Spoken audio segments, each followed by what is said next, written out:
Bonjour à toutes et à tous, que vous soyez en direct ou en replay. Nous voilà de nouveau ensemble pour la lecture du conte lors de la nouvelle lune. Voilà, je laisse le temps à tout le monde d'arriver. Donc, pour rappel, coucou, pour rappel, bonjour Stéphanie. Les lectures de contes se font le soir de la nouvelle lune, chaque mois, de 21h à 22h à peu près. Et donc, je vous fais la lecture du conte des 13 mères originelles qui a été retranscrit par Jamie Sams et qui est issu de ce livre, Les 13 mères originelles de Jamie Sams. Je suis Aurélie Bavani et je facilite et j'anime des cercles de femmes. J'anime les roues de médecine depuis maintenant 4 ans. Donc aujourd'hui, nous sommes le 15 septembre 2023. Et depuis le début de ces roues de médecine, la transformation a été grande. Donc c'est un mélange de mon avancée par rapport à tout l'enseignement et la pratique de yoga qui rejoint l'enseignement des 13 mères originelles. Coucou Cathy. Donc voilà. Donc on va commencer. Voilà, les personnes arriveront au fur et à mesure. Pas finir trop tard parce que ça y est, le soleil est déjà couché et donc il ne faudrait pas tarder à nous aussi aller nous reposer. Voilà. Donc veillez à bien couper votre micro. Vous pouvez me dire comment vous allez dans le chat, comme ça j'ai une température, j'ai une idée de la météo de tout le monde dans ce mois de septembre bien dense, bien rempli. Moi, aujourd'hui, j'ai vu une journée qui est passée en 2 minutes 30. Donc, c'est intense en ce moment. Il nous faut garder le cap. Et l'enseignement des 13 mères, c'est aussi ça. Voilà. Donc, ce conte du mois de septembre, il fait partie de la deuxième moitié de la roue de médecine, hein. On arrive à la fin. Super. Oui, c'est vrai que quand on est en vacances, je lis un peu les commentaires. Au mois de septembre, c'est bien. Voilà. Ça permet de temporiser un petit peu le rythme, certainement. Donc, ce mois de septembre, c'est vraiment, voilà, ça fait partie de la deuxième moitié de la roue de médecine, donc on est dans le féminin. Et vous allez voir que ce conte, il est, je dirais, moins terre à terre que le conte du mois de janvier, par exemple. Enfin, moins terre à terre. En tout cas, vous allez voir, les images sont plus. C'est vrai que quand on commence par la fin de la roue, c'est un peu, on se dit, oh là là, je comprends pas tout, hein. Donc vraiment, c'est au rythme de la tortue, on avance tranquillement, hein. Le cycle que je propose, c'est sur 1 an et demi, donc voilà, on prend son temps et on chemine doucement. Donc derrière moi, il y a Ganesh, c'est celui qui nous aide à aller au-delà des obstacles et c'est celui qui porte la connaissance. C'est pas pour rien que je l'ai derrière moi, derrière mon bureau. Aussi derrière moi quand je fais des zooms. Je suis soutenue par son énergie. comme je peux être soutenue, et vous aussi, par l'énergie des mers. Donc, on y va pour cette lecture. N'hésitez pas à me dire comment vous vous sentez. Oui, on sent doucement, même s'il fait très chaud encore ici. Et là où vous êtes actuellement, on sent quand même l'automne qui arrive. Alors, je vais commencer donc par le poème. Et puis ensuite, on va commencer par les lectures. Donc, installez-vous confortablement. Prenez quelques respirations amples pour vous permettre d'arriver.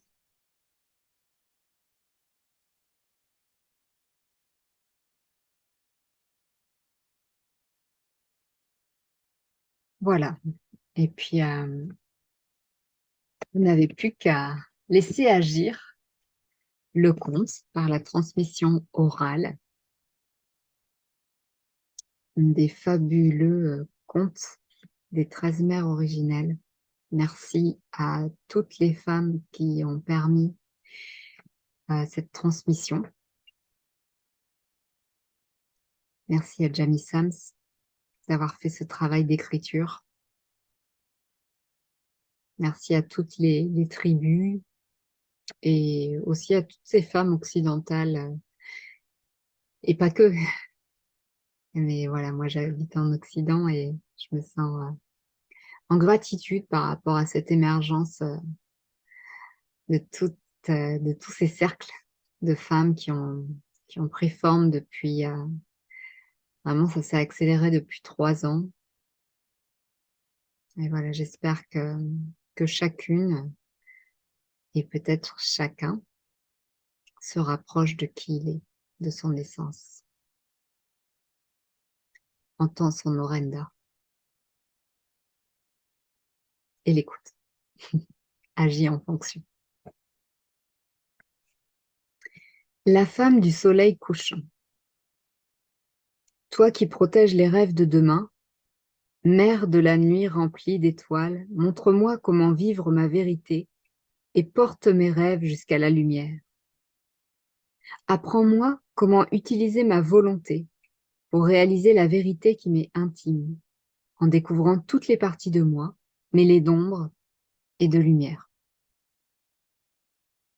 Fais-moi chanter la chanson du futur et me soucier de ce qu'il sera, dans le respect de toutes les lois de la nature pour les animaux, les pierres et les arbres. Mère, c'est toi que je vois dans le soleil qui se couche et que j'entends dans la nuit qui tombe, dans la pluie qui tombe.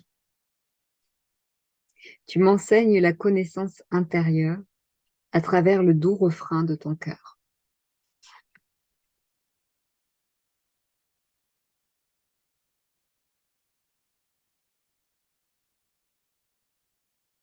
Le titre est magnifique. Étoile du soir, promesse du lendemain. Comme à chaque fois, je vais vous dire, j'adore ce conte. C'est vrai, c'est magnifique, vous allez voir. Je suis fan, je suis une grande fan des 13 mères originelles.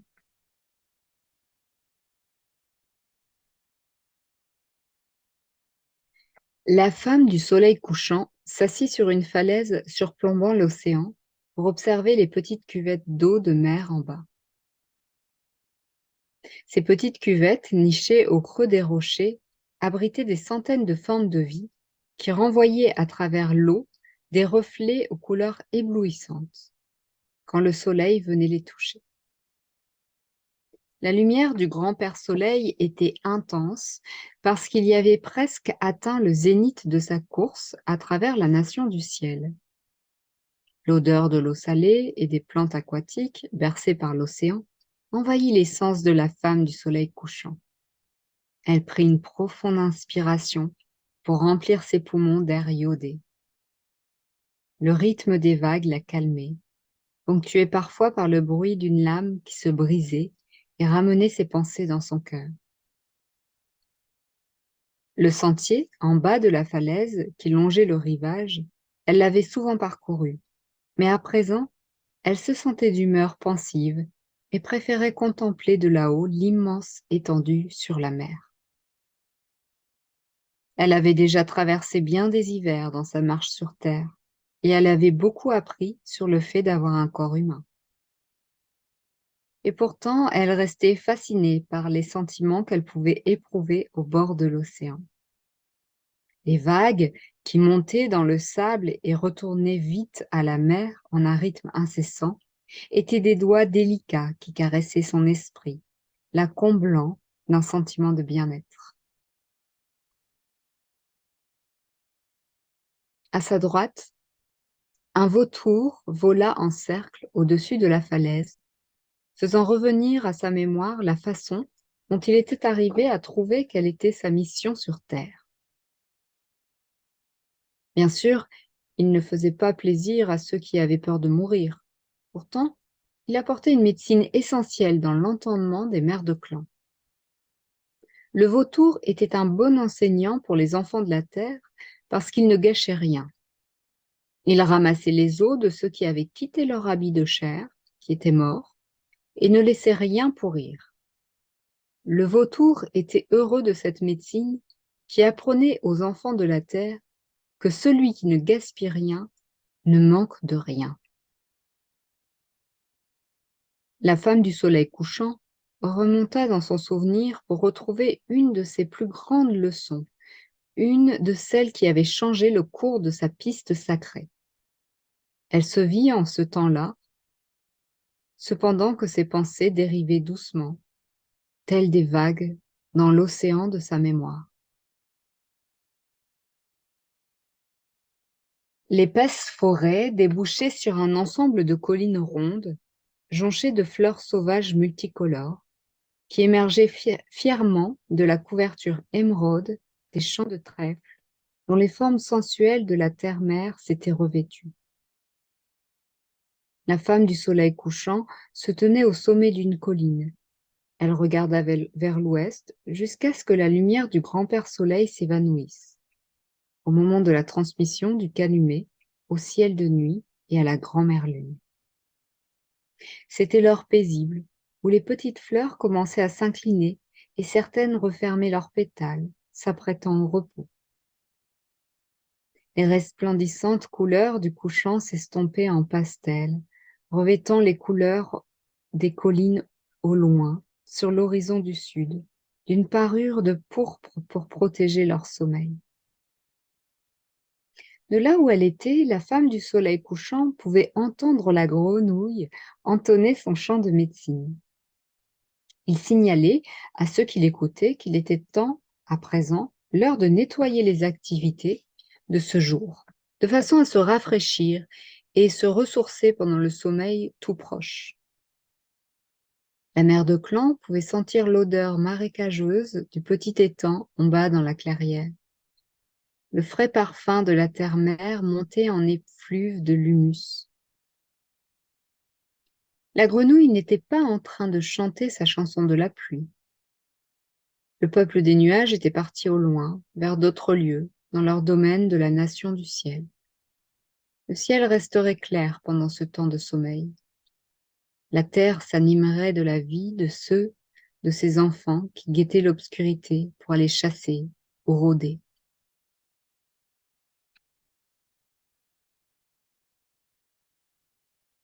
Watagis, l'étoile du soir, passerait bientôt la tête à travers le manteau de sauge pourpre de la nuit qui venait.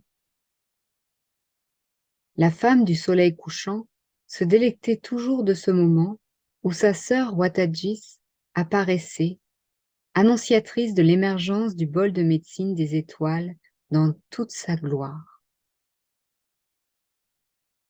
Lorsque la nation des étoiles s'éveillait de son sommeil diurne, car elle avait dormi pendant tout ce temps de lumière où grand-père Soleil accomplissait son voyage à travers le ciel, La femme du soleil couchant pouvait discerner la forme de quelques-uns de ces totems qui se dessinaient dans le feu sacré des étoiles. L'ours traversait pesamment la nation du ciel, enseignant sa médecine au monde pendant que le monde dormait. Au cœur de l'obscurité, elle rappelait aux enfants de la terre d'aller à l'intérieur de soi par la réflexion et l'introspection. Sa force sauvage et sa large silhouette parlaient des bienfaits de la retraite et de l'hibernation. Le bouquetin des montagnes aussi traversait les cieux, parcourant les pics et vallées de l'espace couleur pourpre. Ce mouton à grandes cornes était le gardien de la ténacité et de l'enthousiasme pour affronter les défis, tête la première. La médecine enseignée par ces deux animaux avait bien aidé la femme du soleil couchant pendant sa marche sur Terre, et elle guettait impatiemment les étoiles qui forment ces totems pour les remercier, comme elle le faisait chaque nuit, quand la noirceur d'encre recouvrait le ciel. La femme du soleil couchant s'éveilla de ses pensées pour scruter l'endroit du ciel où Watajis devait apparaître. Elle se mit à chanter pour saluer avec toute la sincérité de son cœur l'étoile qu'elle appelait sa sœur. Ine, Ine Watajis, Ine, Ine Watajis, Watahe, Watahe, Dewe no de, Noe, Dewe no de Noe, Watajis, Watajis.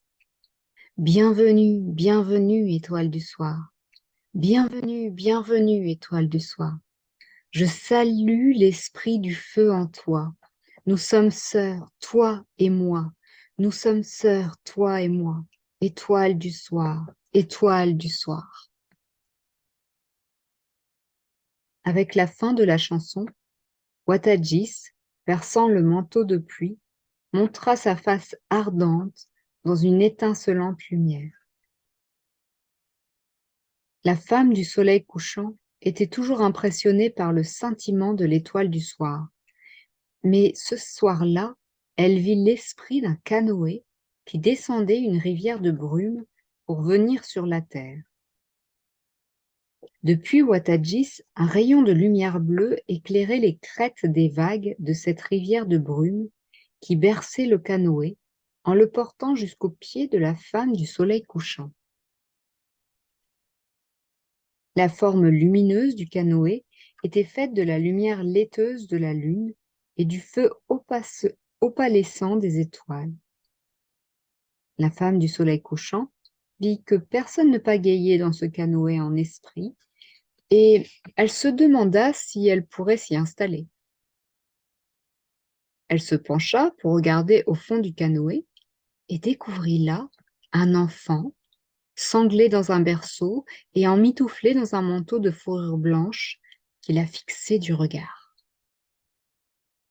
Le bébé souriait et la regardait au fond des yeux. La femme du soleil couchant réalisa que ce n'était pas un enfant ordinaire. Elle retrouva enfin sa voix. « Merci d'être là, » dit-elle pour saluer l'enfant dans son berceau. L'enfant lui sourit en retour, puis lui répondit. « Je suis l'enfant de demain, femme du soleil couchant. C'est l'étoile du soir qui m'a envoyé dans ce canoë. J'ai voyagé sur la piste des feux sacrés par les ancêtres, que les enfants de la terre appelleront plus tard la Voie lactée. Je suis venue te montrer les sentiments qui sont cachés dans le secret de ton cœur et qui concernent le futur. » La femme du soleil couchant resta recueillie. Les cris des bêtes de la nuit s'étaient tus. Elle prit une profonde inspiration avant de demander. « Comment dois-je t'appeler ? » « Je suis Watajis, l'étoile du soir, ta sœur. » La femme du soleil couchant remarqua la lumière qui brillait dans les yeux d'ébène de la fillette et se sentit remplie d'une forme de connaissance qui la rasséréna. Elle voyait bien que cet enfant était un don du bol de médecine des étoiles et qu'il n'y avait que de l'amour dans les intentions qu'exprimait son regard. La fillette continua. Je suis emmaillotée dans le berceau de la création, mère. Si tu veux bien me porter sur ton dos, tu vas commencer à comprendre tout ce à quoi te destine ta marche sur terre. Je suis la promesse de tous les lendemains qui pourront exister. Je représente chacun des esprits qui va voyager depuis le souffle du grand mystère jusqu'au ventre de la création que l'on nomme le bol de médecine des étoiles. Et enfin, jusqu'à la terre pour naître en tant qu'humain à deux jambes. La femme du soleil couchant s'approcha du canoë et souleva avec précaution le berceau de la création. Doucement, elle passa les harnais sur ses épaules et installa bien l'enfant contre son dos. Puis elle lui dit, « Watadjis, je te remercie d'être venu pour m'enseigner. Que veux-tu que je fasse maintenant ?» Un petit rire s'échappa des lèvres de la fillette. « Nous allons jouer à une sorte de jeu, mère. As-tu remarqué que tu ne peux pas me voir, mais que ma présence est comme quelque chose que tu connais déjà et qui est effectivement là, bien que tu ne puisses pas la regarder. » Eh bien oui, cela ressemble à ça. Ce qui me fait comprendre que les enfants du futur sont ainsi. Je ne peux pas les voir parce qu'ils ne sont pas encore nés, mais je dois pourtant faire attention à leurs besoins. Ils auront besoin de nourriture, d'un abri, de feu, d'eau, d'air, d'une terre fertile et d'être en amitié avec toutes leurs relations. Watadjis continua, ravi de la rapidité de raisonnement de la mère de clan. Mère, quels sont les sens que tu dois utiliser ici, puisque tu ne me vois pas? Je dois entendre ta voix, sentir ta présence, respirer le parfum de ta douce chevelure et faire en sorte que mon corps soit en harmonie avec tes rythmes, pour que nous puissions marcher en équilibre quand je te porte dans ton berceau. Watadjis sourit. Ce sont exactement les mêmes facultés que les enfants humains de la Terre doivent développer pour pouvoir préparer le futur, mère. Ils doivent ressentir quels seront les besoins des générations à venir pour trouver dans le présent l'harmonie et l'équilibre nécessaires. S'ils gaspillent les précieuses ressources de la terre-mère, il n'y aura pas de futur abondant pour les générations qui ne sont pas encore nées. Mais si les humains apprennent à porter le berceau de la création comme une partie invisible d'eux-mêmes, il n'y aura pas de séparation entre le présent et le futur. Tout ce qui est nécessaire pour survivre sur la route rouge du bien sera naturellement disponible, parce que tous ceux qui vivent aujourd'hui auront pris la responsabilité des besoins des 7 générations à venir. La femme du soleil couchant demanda, « Étoile du soir, que se passe-t-il si certains des membres de la tribu humaine oublient ces enseignements? » Cela arrivera, mère, malheureusement.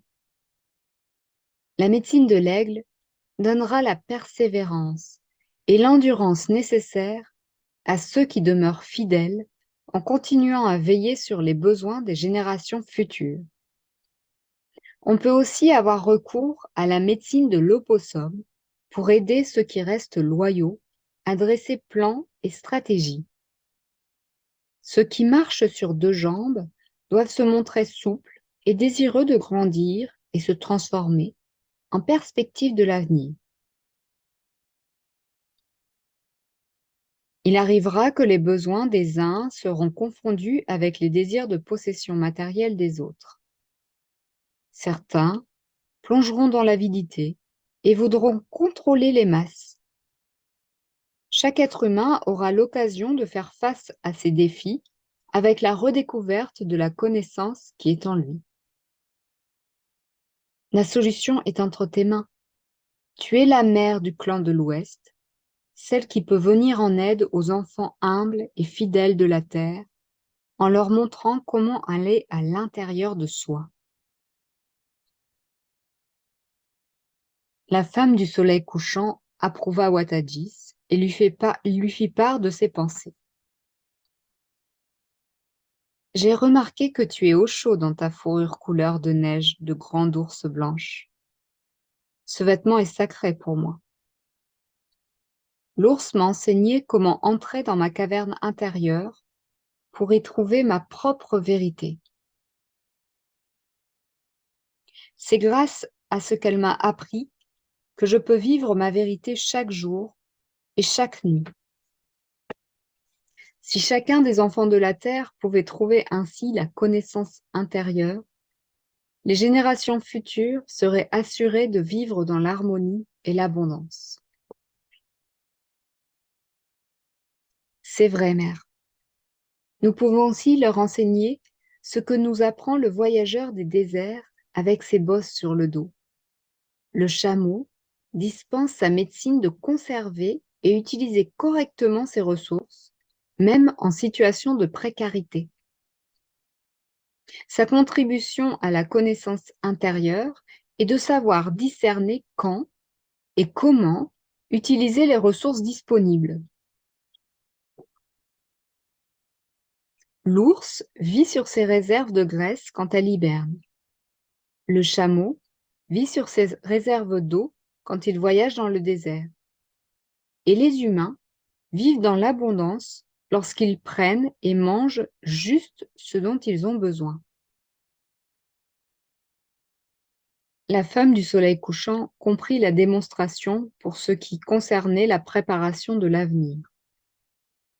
Les enfants de la terre pourraient profiter des ressources de la terre-mère s'ils apprenaient à les préserver. Mère, tu sais, je suis l'étoile du soir, mais savais-tu que je suis la promesse de demain? Parce que je suis aussi l'étoile du matin pendant 6 cycles lunaires. La femme du soleil couchant fut très surprise par la révélation de Wattagis. Eh bien non, je ne le savais pas. Avant de devenir l'étoile du matin et de chevaucher les courants de la lumière naissante du ciel, je traverse une période d'absence de 8 jours et 8 nuits. Cela se passe pendant le cycle de la 13e lune. En tant qu'étoile du soir, je disparais dans l'obscurité, je deviens invisible pendant ces jours et ces nuits, on ne me voit ni le soir ni le matin. Durant cette période, je vais dans la vacuité du grand bol de médecine de la nuit. J'y traverse la spirale sacrée des 8 pouvoirs, visitant l'Est, le Sud-Est, le Sud, le Sud-Ouest, l'Ouest, le Nord-Est, le Nord et le Nord-Est. Je passe le temps d'un soleil et d'un sommeil dans chacune de ces directions spécifiques, en y apprenant les étapes de la transformation qui me diront comment orienter ma voix et mon attention avant de renaître en tant qu'étoile du matin. La spirale sacrée mène de l'expérience d'une roue de médecine à une autre. Imaginons une roue posée à plat sur le sol et une autre à une faible distance au-dessus d'elle.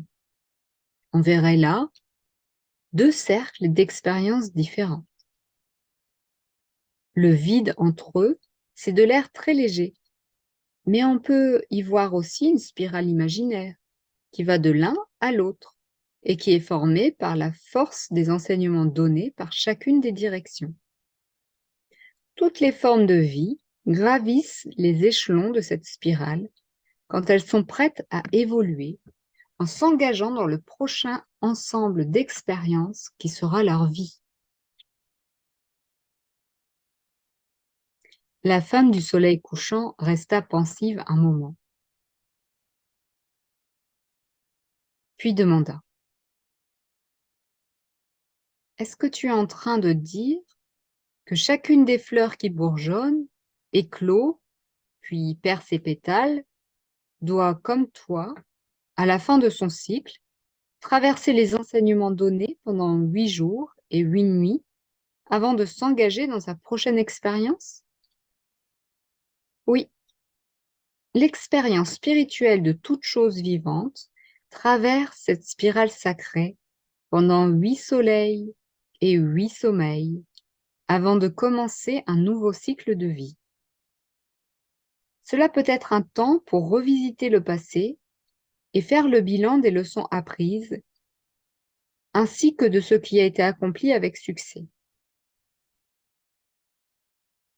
Cela peut être un temps de préparation et de projet, un temps pour dire au revoir au passé et accueillir avec joie le futur. Beaucoup d'humains oublient cette période de finalisation et se lancent dans leur nouvelle expérience de la vie en étant mal préparés ou en déséquilibre. Ils rencontreront de multitudes de difficultés s'ils n'honorent pas le vide et la spirale sacrée.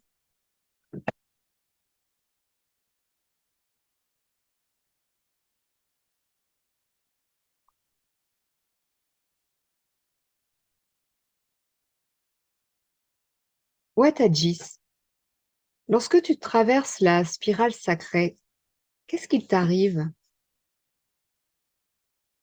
Je reconnecte mon Orenda et je laisse partir mon passé en étant reconnaissante pour tout ce que j'ai appris. Je vois autour de moi la spirale parce que je suis au centre de mon espace sacré. Et je vois à l'intérieur de moi les degrés que compose chaque direction de la spirale. Dans le ciel de nuit, en tant qu'étoile du soir, me voilà en train de vivre le côté féminin de ma nature.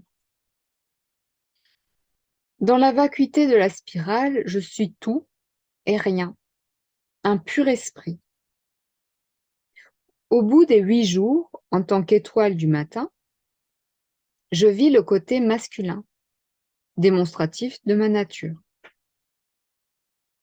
À l'intérieur de la spirale, les pouvoirs des 8 directions m'enseignent que je suis les deux, féminin et masculin à la fois. Quand je chevauche le ciel de nuit, c'est à l'intérieur que je regarde et j'y cherche la vérité de mon libre arbitre, ainsi que la volonté de montrer mes dons au monde.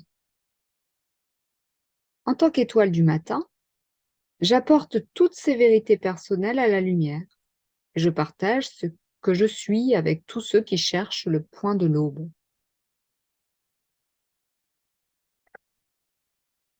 La femme du soleil couchant comprit. Les deux côtés de ta nature coexistent dans ton voyage. L'ouest est le féminin et l'est est le masculin. Pendant ton absence de 8 soleils et 8 sommeils, quand on ne peut pas te voir dans la nation du ciel, tu montres à l'humanité la façon de se connecter à l'Orenda. Tu enseignes à l'humanité comment équilibrer les énergies féminines, masculines et divines du grand mystère et qui vit en toute chose. N'est-ce pas? Oui. Je montre aussi les possibilités infinies qui résident dans le chiffre 8.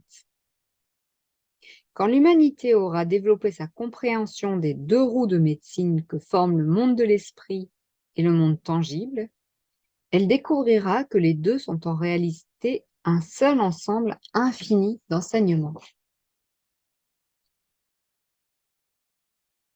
La femme du soleil couchant vit la bonté que le grand mystère avait placée dans toutes les parties de la création et elle fut reconnaissante de ce que son rôle dans le plan d'expansion est amené Wattagis sur son chemin. Le berceau de la création ne contenait pas seulement le potentiel des enfants à naître de tous les lendemains, mais il avait aussi donné à chaque enfant la capacité d'exprimer son côté masculin aussi bien que son côté féminin, quel que soit son sexe. Tous pourraient exprimer leur volonté personnelle parce que chaque enfant de la Terre portait en lui la faculté d'être guidé par son Orenda. Leurs Wattajis, leur étoile du soir et promesse du lendemain, vivaient en chacun. Le peuple de la Terre pouvait être assuré d'un futur lumineux en accordant les deux côtés de sa nature avec son essence spirituelle, car c'est ainsi qu'il se connecte à l'infinie capacité de créer ce que sera demain en vivant aujourd'hui dans l'harmonie.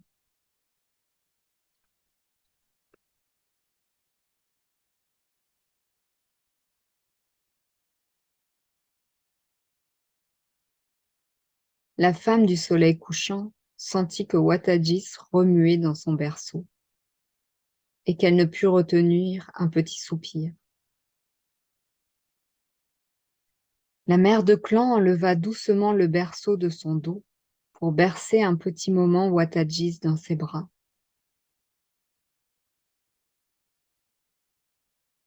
Les yeux de la fillette papillonnèrent et se firent lourds, que même une enfant tissée de la lumière des étoiles ait besoin de dormir, fit sourire la femme du soleil couchant. Elle l'embrassa sur la joue et lui promit silencieusement de bien garder dans son cœur ce qu'elle venait d'apprendre. Le marchand de sable était passé sur les paupières de la petite, l'envoyant au royaume des rêves bienheureux. La femme du soleil couchant disposa le berceau dans la fourrure de grande ours blanche et le blottit au fond du canoë en esprit.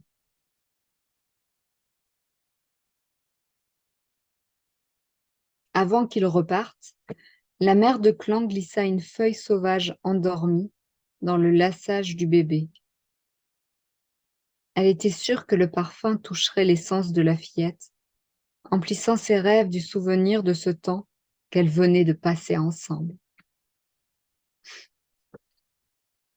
Doucement, le canoë en esprit s'éleva, comme porté par des mains d'une luminosité lunaire, faite de la clarté venant de l'étoile du soir.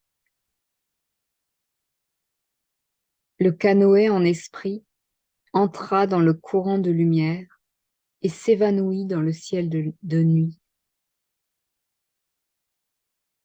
La mère de clan se sentit nostalgique. Elle percevait de nouveau les bruits des animaux qui vivent la nuit et qui recommençaient à se mettre en chasse. Alors que la mère de clan repartait en direction de la hutte qu'elle avait construite à l'orée de la forêt, elle entrevit une tache de lumière blanche à la limite de son champ de vision.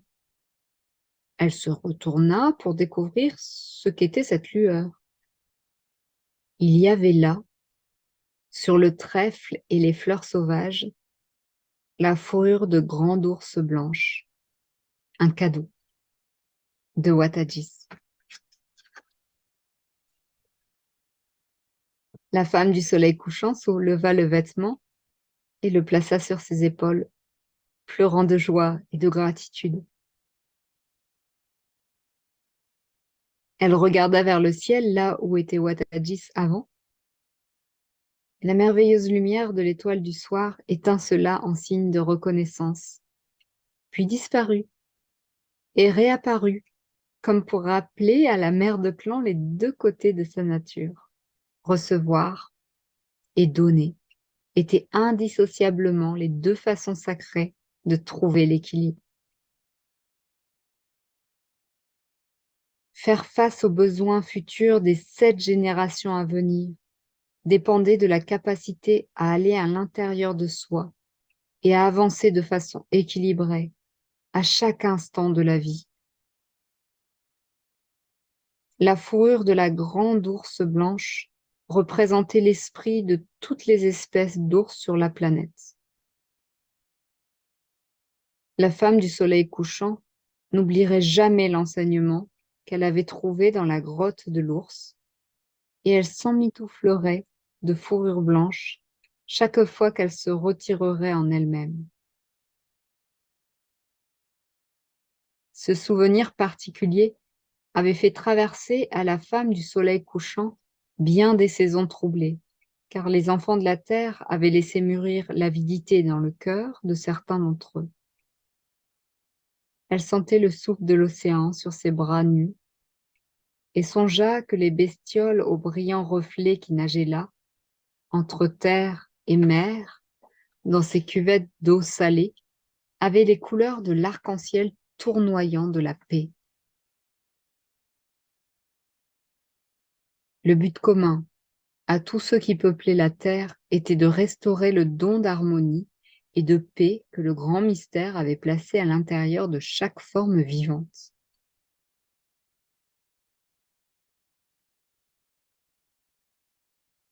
La paix intérieure se trouve dans l'intimité du soi.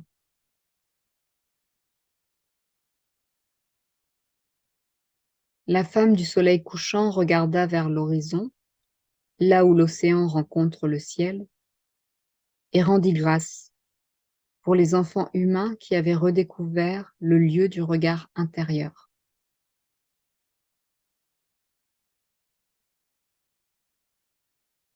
Elle fut tirée de ses pensées par le morse, venu patauger sur la plage en dessous, puis se mit à mugir un salut. La femme du soleil couchant éclata de rire. Elle venait juste de se rappeler elle-même à l'ordre pour qu'aucune négativité ne se glisse dans ses pensées concernant le futur. Le morse est l'animal dont l'enseignement rappelle aux humains les cycles et les changements de la vie. Cet animal aux longues défenses apporte la médecine de modifier ses actes et ses sentiments pour être en interaction avec les transformations offertes par la vie. La mère de clan comprit. Il fallait à présent qu'elle garde les yeux sur le but et pas sur les rébellions des humains. Leur croissance serait faite de tâtonnements, mais tôt ou tard, tous les humains à deux jambes chercheraient à comprendre leurs sentiments et trouveraient la caverne de l'ours. Les marées changent avec le passage des soleils et des nuits, les saisons, les cycles de grand-mère lune et le temps qu'il fait. La mère de clan vit à quel point les eaux de la terre-mère sont un fidèle reflet de l'aventure humaine. Quand le peuple des humains permet au flot de la vie d'installer ses rythmes, comme le flux et reflux des marais, au lieu de lutter contre chaque nouvelle vague d'expérience, il trouve l'harmonie en s'adaptant de façon subtile. Les fortes vagues des mers démontées qui déchiquetaient la côte étaient à l'image de l'entêtement et du caractère rigide que pouvaient avoir les humains. La femme du soleil couchant comprit que les exemples qui montraient naturellement l'existence de mondes intérieurs des mondes, de mondes à l'intérieur des mondes, étaient d'infinis reflets de la façon de vivre dans l'harmonie. Elle attendait avec impatience le jour où tous les enfants humains solliciteraient cette même connaissance intérieure. Grand-père Soleil était en train de mettre la lumière au repos, peignant le ciel aux couleurs de feuilles d'automne. La femme du soleil couchant le contempla jusqu'à ce que la masse flamboyante de sa boule orangée touche l'horizon, s'enfonçant dans la mer. Elle ressentait la tranquillité de la tombée du jour. Le vent émit un sifflement, comme si le feu du grand-père Soleil venait de se mélanger aux eaux de la terre-mer, signalant par une imperceptible fumée que la pipe sacrée était en train de passer du jour à la nuit.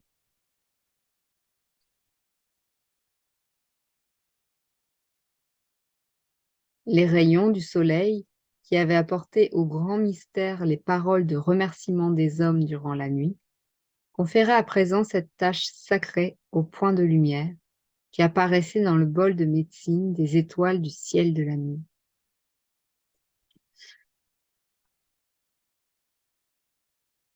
La femme du soleil couchant se redressa pour lever les bras en direction de la nation du ciel et rendit grâce pour tout ce dont elle avait fait l'expérience pendant ce jour. Elle célébra le manteau de la nuit qui tombait, et elle imagina que le berceau de la création reposait dans ses mains, offert aux cieux. Wattagis apparut, comme si elle recevait ce berceau des bras tendus de la femme du soleil couchant. La mère de clan sentit le lien de sororité qui l'unissait à l'étoile du soir. Ce lien serait fort à jamais, parce qu'il était fait d'amour et tissé des promesses des lendemains. Ah,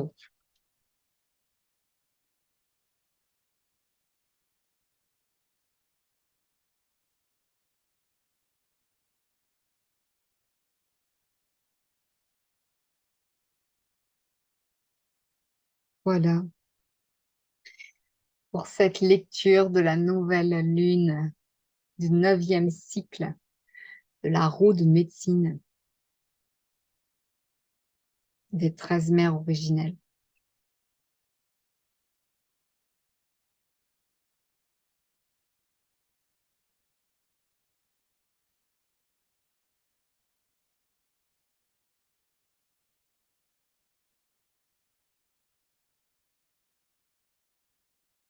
Merci pour votre présence. Merci pour votre écoute. Pour ceux qui regarderont en replay, n'hésitez pas à commenter qu'est-ce que ça vous évoque, qu'est-ce que vous retenez de ce conte.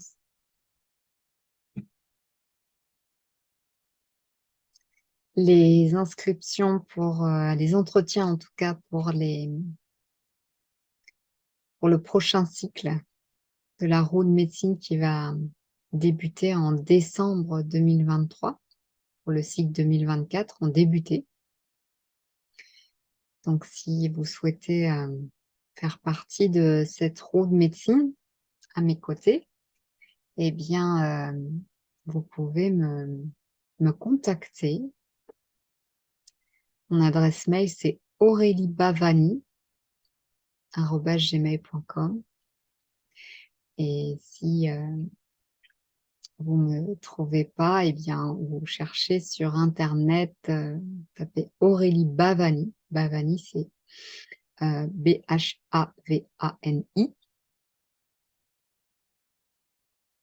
Voilà, je le mettrai sous cette vidéo. Ce sera plus simple. Avec plaisir, je lis les remerciements sur le chat. Oui, c'est vrai que c'est une belle lecture. Promesse du lendemain, étoile du soir. Après, on ne peut plus regarder le ciel de la même manière. Eh bien, je vous souhaite une belle nuit sous le bol de médecine étoilée. Et puis, pour les femmes que je vois pour la roue de médecine 2023, eh bien, je vous dis à dimanche.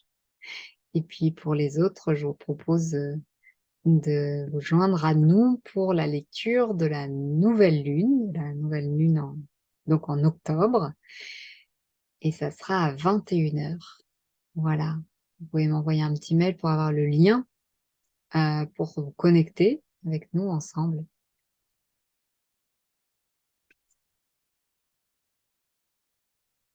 À bientôt. Bonne nuit.